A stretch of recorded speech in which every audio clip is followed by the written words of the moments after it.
De todo lo que hemos aprendido en lecciones de historia y sobre todo de la época colonial, es que la nación paraguaya está, y eso lo va a verificar y lo va a confirmar el arquitecto Rubiani, la nación paraguaya está conformada desde un principio por mestizos.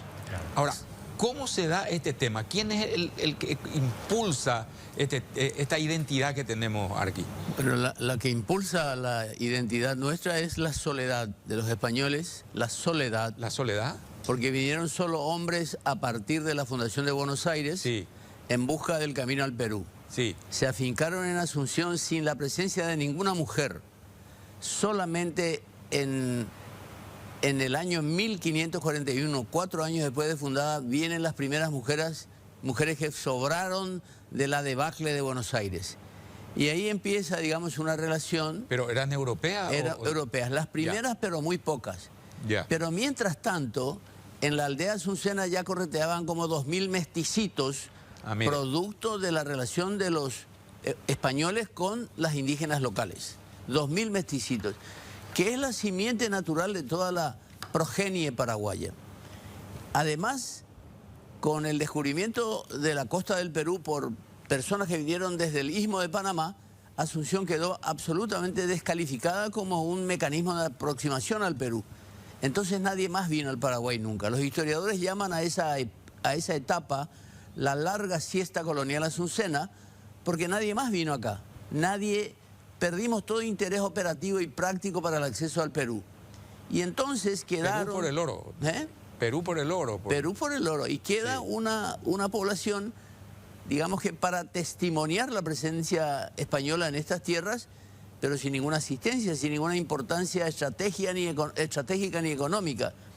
Y eso subsistió durante muchísimo tiempo, al punto que tenemos un libro de Ricardo de la Fuente Manchaín que habla del componente de las pocas expediciones que llegaron al Paraguay y que son la base de nuestra progenie, pero casi siempre de mayoría de soldados. De manera que en el Paraguay puede llamarse, como dijo alguien, la verdadera provincia nativo, indígena, hispánica de toda la región, porque fuimos mestizos desde el comienzo. ¿Cuál fue el papel de Domingo Martínez de Irala ahí que se lo cita? y él dio el ejemplo sí. a toda su gente porque él tuvo hijos con varias nativas. Sí. Inclusive aquellos adversarios de Domingo Martínez de Irala le criticaban diciéndole que cuando no estaba con sus propias indígenas se trepaba a las cercas de sus oficiales para entrar en lo que conocimos después como el famoso yacaré, delante a las habitaciones de las criadas de otros españoles. Más moderno, Tesapoé. Claro. ¿Qué? Tesapoé. O Tesapoé, exactamente.